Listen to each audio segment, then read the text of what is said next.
Hello and welcome to our special online talk, uh, which is on a very important, but perhaps not a very widely known figure from the history of Odisha.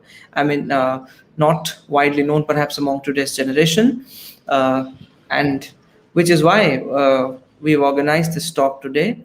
And we are honored to have as our speaker Mr. Aditya Nayak, who will be speaking on uh, somebody called Jalandhar Dev, and who is a very important figure. And Aditya will be speaking specifically on a travel log which he wrote, let's say, in the first decade of the 20th century, which is called Fragments of a Diary, a tour to Sri Lanka.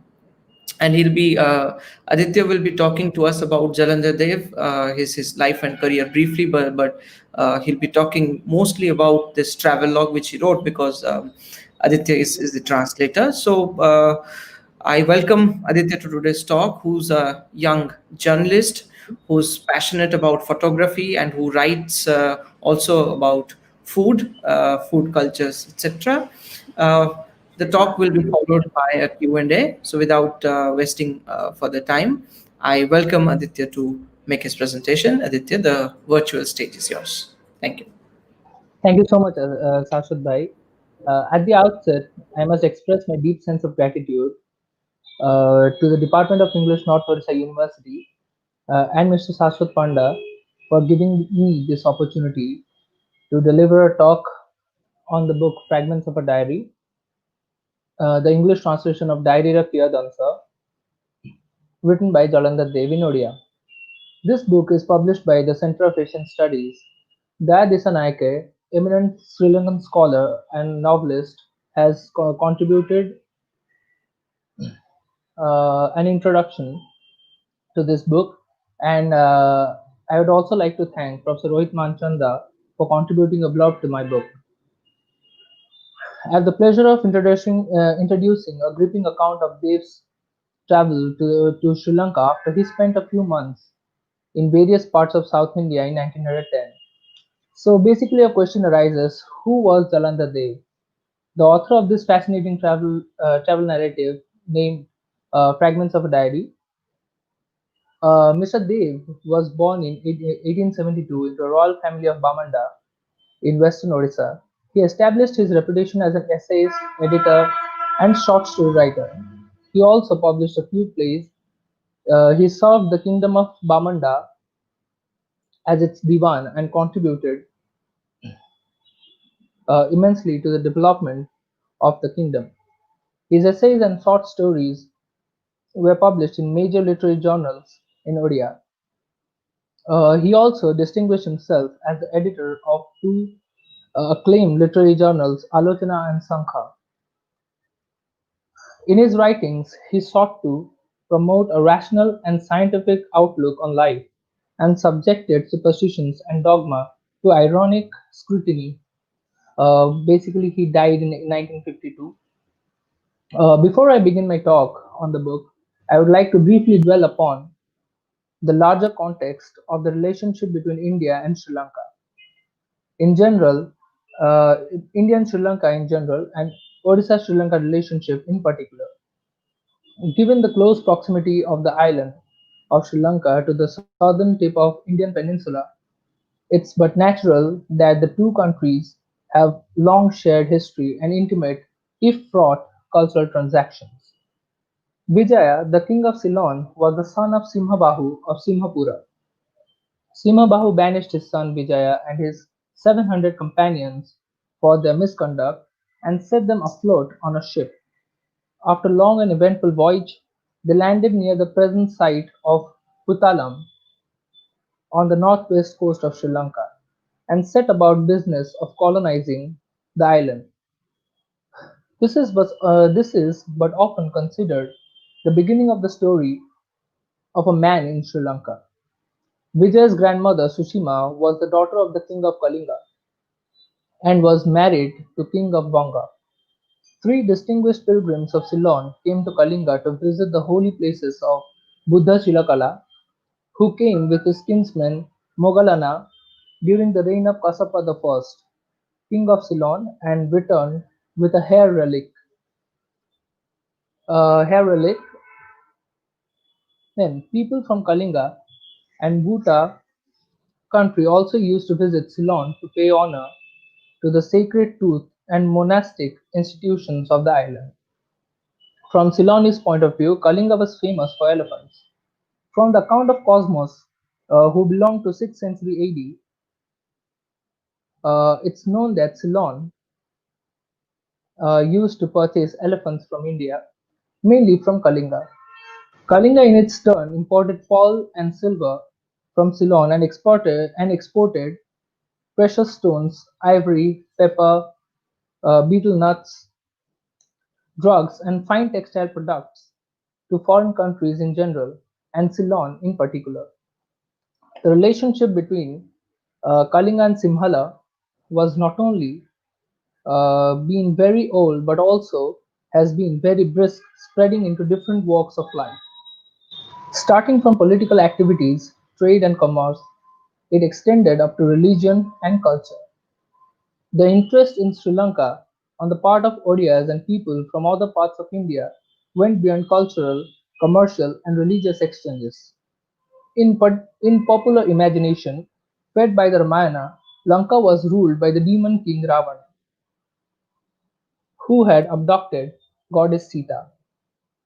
The famous battle Rama fought to rescue Sita is known to every child. Interestingly, Jalandhar Dev's visit to Sri Lanka was never planned. Rather, as the narrative tells us, he has decided to travel to Vizag, a health resort, to improve his health. Let me now summarize fragments of a diary as briefly as I can manage. On the advice of his doctor, Jalandhar Dev begins his journey to Altair with his servant. When he boards a train, he finds it quite empty, as there is a British soldier sitting inside the compartment. The journey begins. During the journey, when the train comes to a halt at a station, the British soldier, mistaking Dev's servant for a thief, he tries to arrest him. After Dev tells him that he is not a thief, the soldier apologizes and they continue the journey. Then he crosses Chilika and provides a description of its enchanting beauty. The travelogue can be seen as a record of his sensitive response to the changing face of nature in the course of a long journey. Then his train enters South India and starts comparing the rugged landscape central provinces with that of South India. Then he sees peasants sowing millets in the scorching midday sun, beetle vines climbing Agasti trees. Then he reaches Vizag.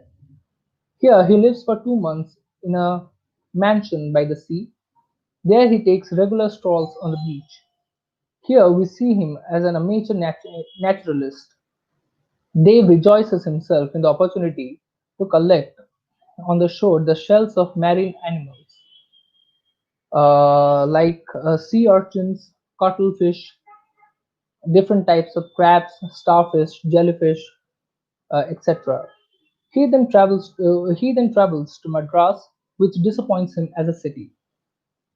He finds it less impressive than Kolkata. He visits the zoo and gives memorable descriptions of hapless animals being tormented by callously sadistic spectators. Then he makes a trip to Rameshwara and gives us a vivid account of the architecture of some of its temples and their rituals. He now begins his journey by ship to Sri Lanka.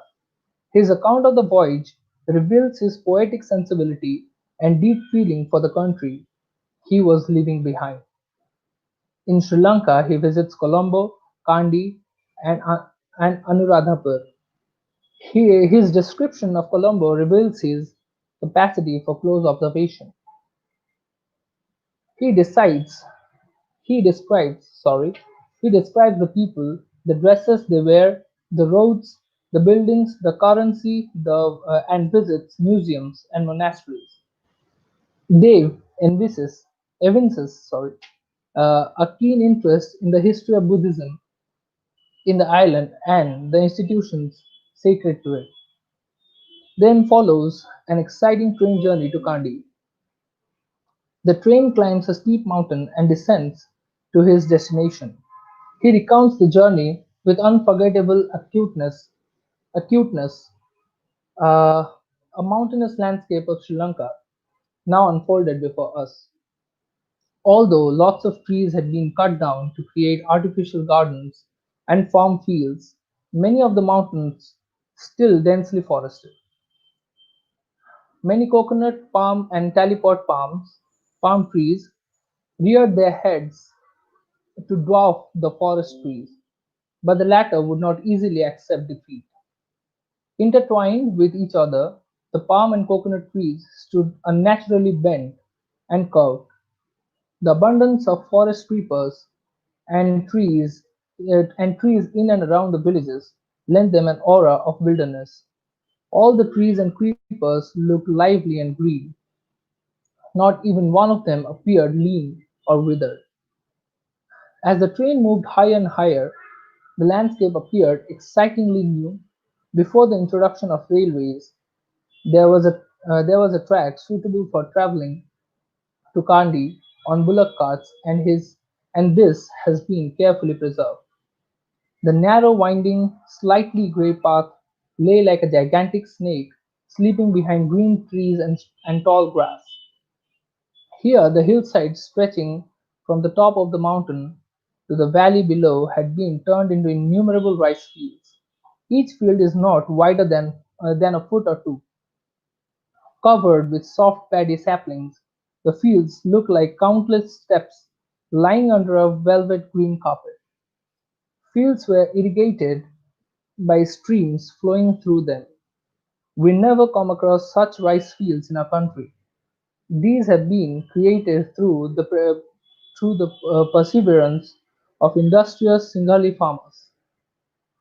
The railway track has been laid along the side of the tall mountain.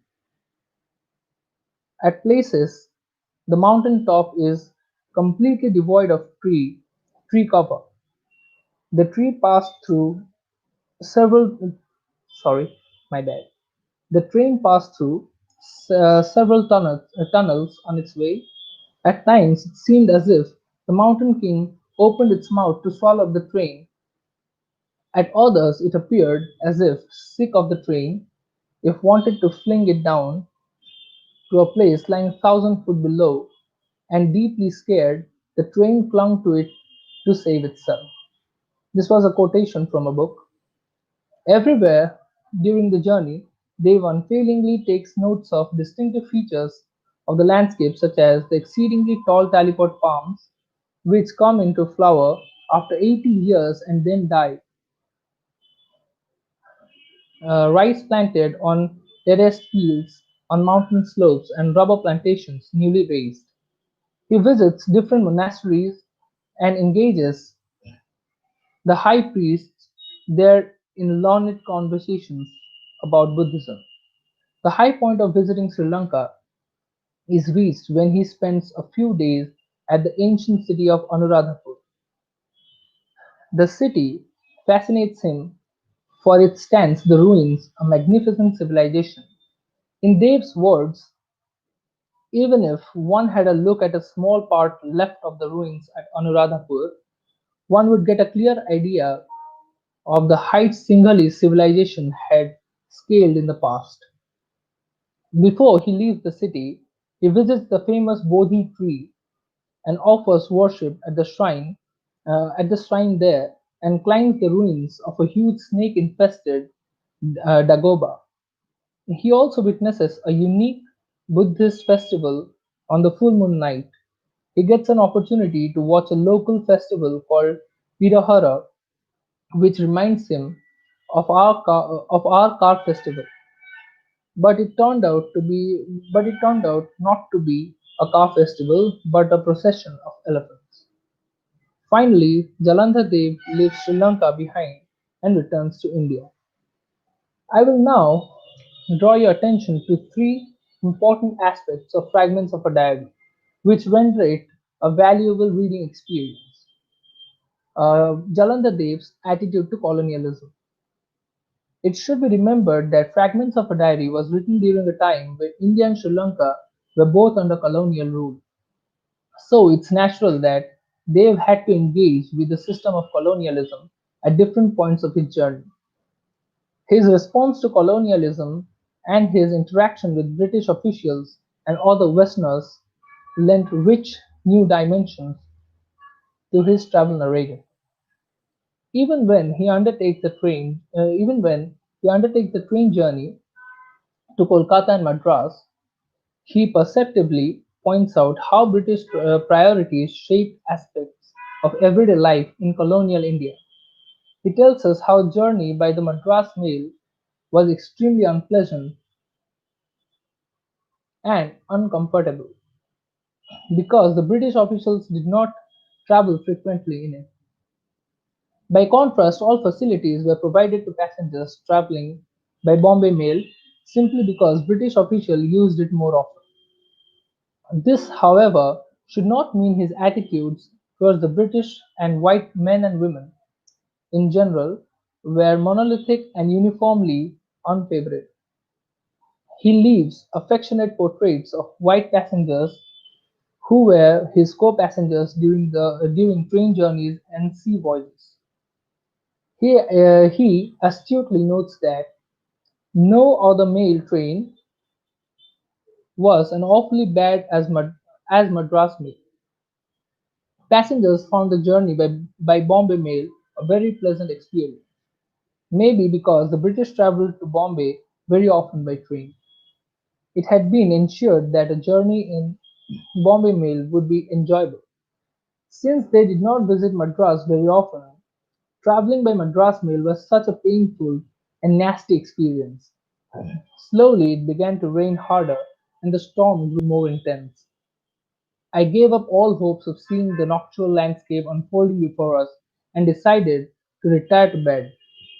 The air conditioner helped me drop off into a deep slumber. I woke up suddenly in the middle of the night and found that the train was passing over Mahanadi. I got up and had a glimpse of the familiar Cuttack station. Minutes later, the train left the station and rolled on. He meets quite a few Englishmen and women during a ship voyage to Colombo and gives a very different picture of the British here. The passengers in it included 13 Englishmen and women and 2 Indians, an ayah and myself. I sat surrounded by them like an ugly stork among beautiful swans. Although the space was cramped, the sahibs kindly made room for me. Although, sorry, once all the passengers settled down, the steamer set off towards the ship. The sun began to set. The steamer swayed violently after it sailed from distance. Our luggage got drenched by the surf. A small child, sleeping on the lap of the ayah, started vomiting and lay inert. Everyone desperately tried to find the bottles of eau de cologne.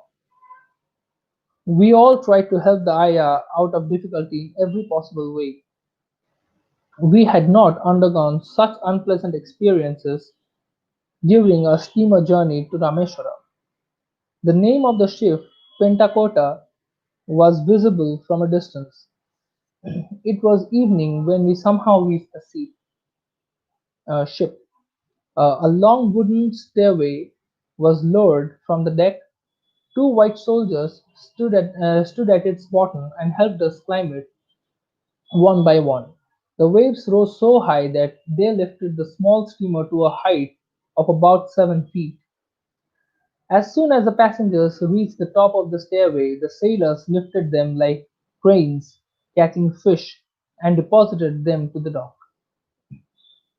First, the girls and children were taken into the ship, then came the turn of Englishwomen. I thought I would be the last to be lifted into the ship, but 2 English gentlemen pushed me to the front. It seemed to me that the white first principle was violated here, but then realized that the native white distinction did not prevail here. We have an account of his conversation with a French co-passenger. Electric lights suddenly lit up the upper deck. I pushed these thoughts out of my mind and settled down on a bench. A little while later, I returned to my cabin. After having a good dinner, I went back to the upper deck. I found a few sahibs sitting there. Soon they went back to their cabins. Only a French tourist spent a long time with me. He spoke very little English. He could not express his feelings properly, but he was eager to fall into a conversation. Although talking to each other did not give me satisfaction, I was quite charmed by his courtesy and politeness. After a time, he too took leave of me. The fox terrier of the ship's captain could not climb up to his master's cabin, came to me, resting his right leg on my lap, kept looking at my face. He took me for his friend in the absence of his master in this way. Without exchanging words, we enjoyed each other's company for a while. However, the British are not always presented nice by day. The malicious words written on his pass by a resentful doctor at Tuticorin lands him in trouble when he reaches Colombo harbor. Only his unyielding obstinacy and the generous willingness of his servant saves him from being deported or quarantined at Colombo. Secular worldview. Dave had a very secular worldview. One would think that the author is a Hindu mourning the destruction of sacred temples and sculptures by iconoclasts belonging to other religions. But the author's outlook on religion is not that of a fanatic, but that of historically informed, tolerant skeptic. This attitude becomes vividly manifest when he describes a church and a temple glimpsed from a train window. I quote here: I found a church erected near a big Hindu temple, like its rival near the Paramakudi station.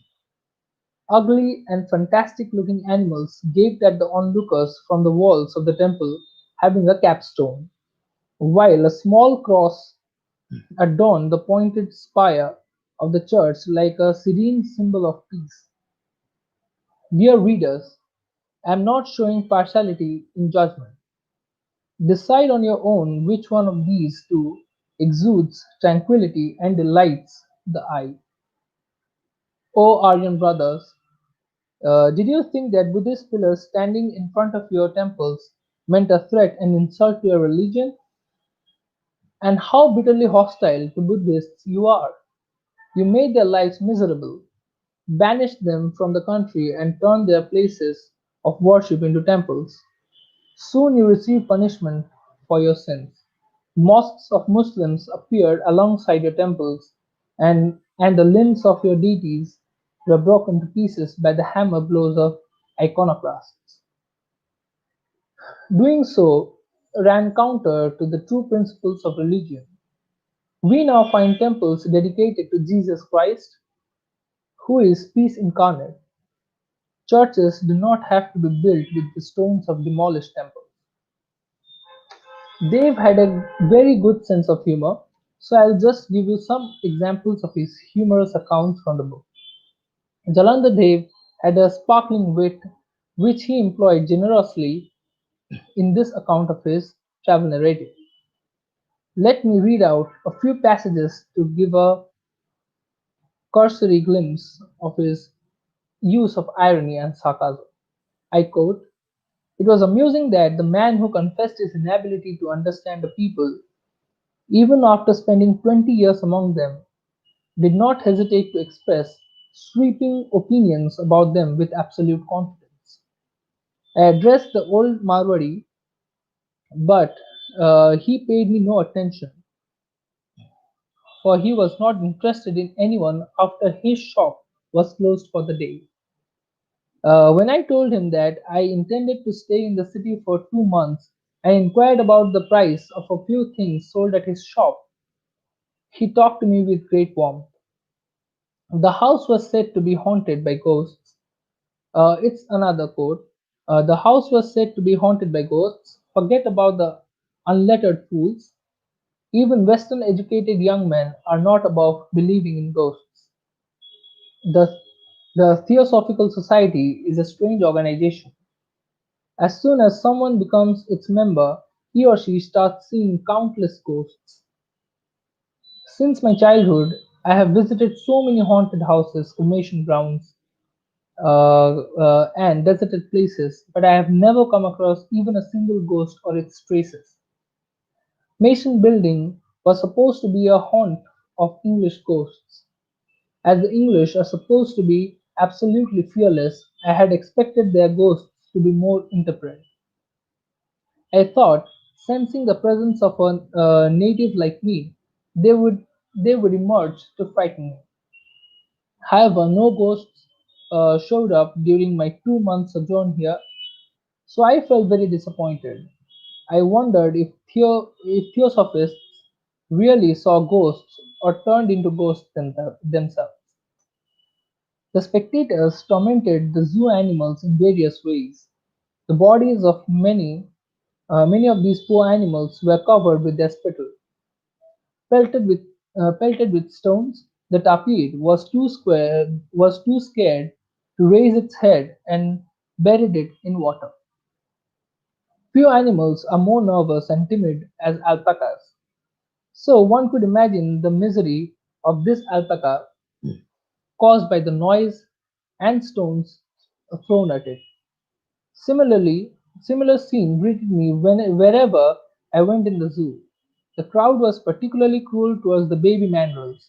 The frightened baby mandrills, covered with spittle and sand, hid their faces behind iron railings. I could not bear the sight, scolded a few spectators, and complained to the zoo guard about their unacceptable behavior. But this gentleman was good at pocketing money and nothing else. He was a true blue Tamil who understood only a couple of English words. He was turning a deaf ear to me. He mentioned to me to go out. Then I turned to a policeman and told him that I would complain to the higher authorities of the zoo if he did not immediately stop the spectators from harassing the animals. The policeman now proceeded into the zoo premises. At no other zoo would one come across spectators treating animals with such heartless cruelty. Whenever, Wherever you cast your eyes, to the south or north or east or west, you see vast fields dotted with colossal ruins. When we reached the top of the hill, a very cool breeze caressed our bodies and dispelled our fatigue. I sat for a few moments in silence and thought about the past civilization of Anuradhapur. My servant told me this was Ravana's kingdom, and this mountain is Mountain Subalaya. When he did not receive any response to his inspired suggestion, he took my silence for acceptance of his view. After a while, when he saw the people had written their names on the wall, he wanted to write our names on it too. At his request, I carved my name in Odia with the help of my penknife on the wall. He also wrote his name. We now descended the hill. Down below, we came across ancient pictures of a broken boundary wall, which featured some figures and an exquisitely rendered seven-headed cobra rising its hood. An ancient garden, which had now become a jungle, came into view. So, after all these visits, Jalandhar Dev returns to Odisha. So, to conclude, I would say it is said that a travel narrative succeeds only when the descriptions of place visited, people met, and unfamiliar experiences encountered reveal interesting aspects of the personality of the traveler. On this count, Fragments of a Diary is an extremely successful travel narrative because it depicts journey not only into another land but into another temperament. In this travelogue, a skeptical temperament and sensibility confronts and seeks to understand otherness with a sense of humor and humane tolerance of differences. Travel is undertaken not only to satisfy one's curiosity about unfamiliar places and people, but to acquire knowledge about their past and present and to expand one's own cultural understanding. Thank you very much.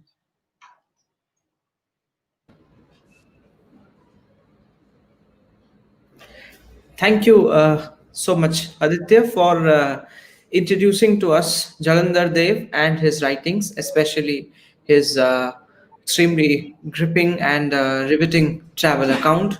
Like a just and judicious translator, you have brought alive the original writing, even though you've rendered it in translation, but you've done it, like I said, a just and judicious translator. Using what one could call a very lucid and luminous prose.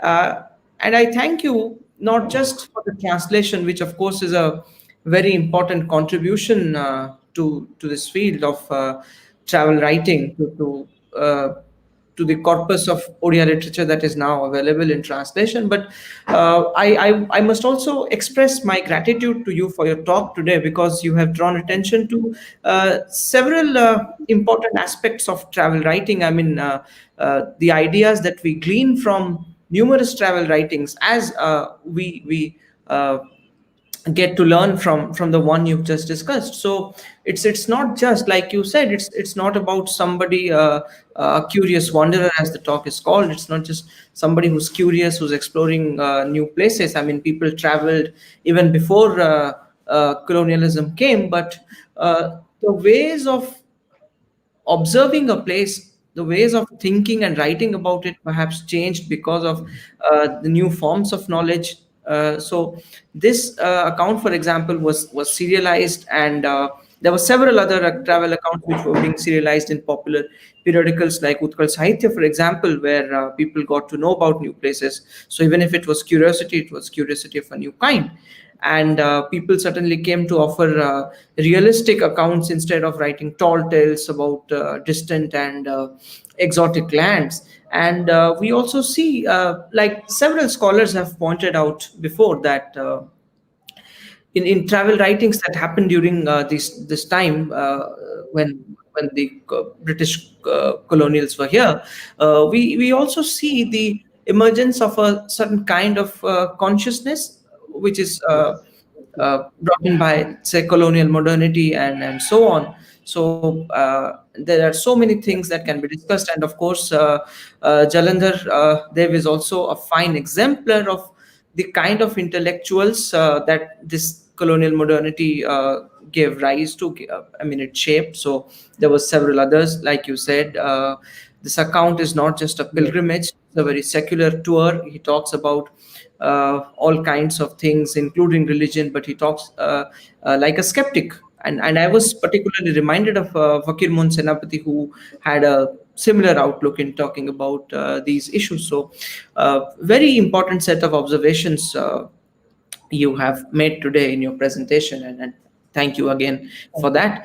that. We shall now take a few questions, but before that, I would just very Yeah, sure. quickly like to ask you a couple of questions, so that, and this is for our students who have, that they're a bit curious about a few Yeah, things. So, how did you get to translate this text? How did you, let's say, come across this, and how and yeah, why did you to translate it? So, if you could yeah. please share.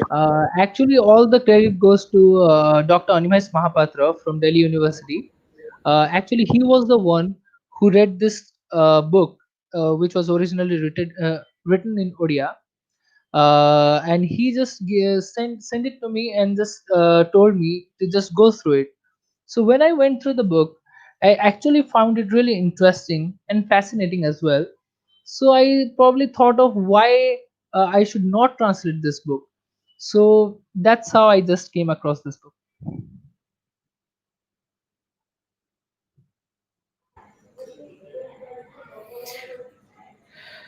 Right. Yes, Thank you.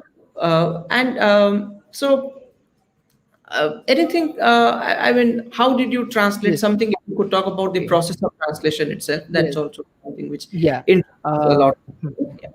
Yeah. Yeah. Basically, it was when I just began translating it. So I just faced a lot of difficulties as it was written in archaic Odia. so it was not difficult for my part to translate such a difficult word book. So I just went through an Odia dictionary to just for a better understanding of the words, what exactly it means, what the simpler meaning of the words. So and then gradually when I just went through the book, I just found it was just in a flow. So I just didn't have to try harder to probably go into much deeper sense of the book. But still I somehow just as I mentioned, I just went through that dictionary and I just found the simpler versions of the difficult words. So that's how I managed to translate it. So that's that's what I can say.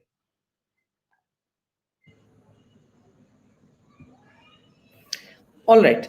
And of course, this is about Sri Lanka, and we're talking mostly about it.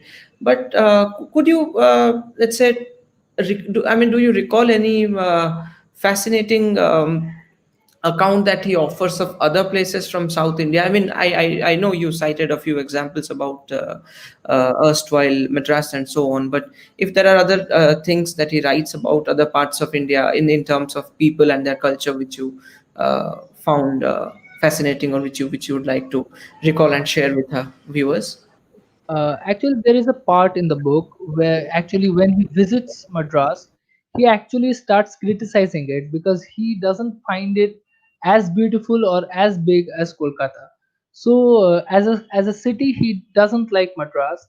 And again, when he explored the south region of India, as he was a naturalist, in terms of like just narrating, just giving accounts of the places, he actually just went exploring the aquatic world of India.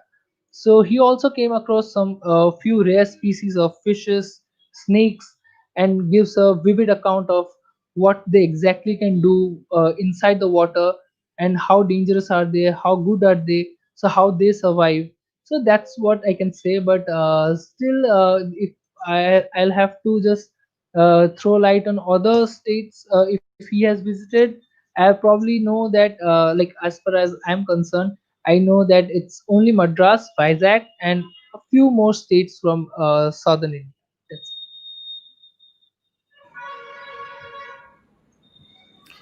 Thank you. So we'll take a question now. Uh, yeah, sure. yes, so we have a question from Shikha. We said, "Thanks a lot, Aditya.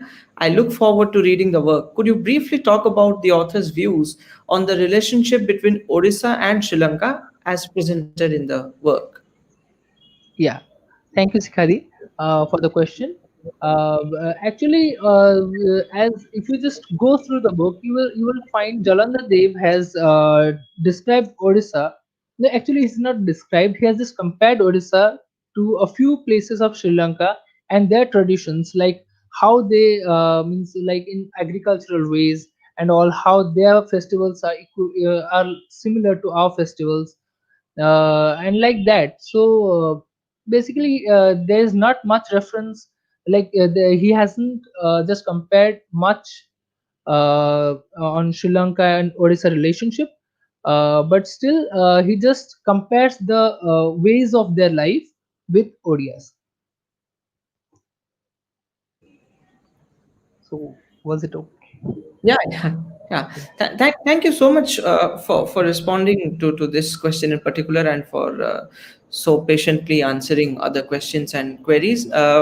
We would like to thank Aditya Nayak once again Thank you. for sparing time for us, for his wonderful presentation, and also for the translation. I mean, as somebody who's read, I can say that it's a fascinating account, and the translator has made it lively. Uh, he has rendered it in wonderful English prose. So I would urge all our viewers, our audience, to get a copy of the book. It has been published by Center for Asian Studies, Bhubaneswar, and you have to contact the translator. You have to bother him in order to locate and find the book. You can order it. I thank our audience for their patience, for tuning in today. We'll be back soon with another session. Perhaps in the upcoming week, or the week after that. Thank you so much, everyone. Thank you. Thank you, Aditya, once again. Have a nice day. Bye.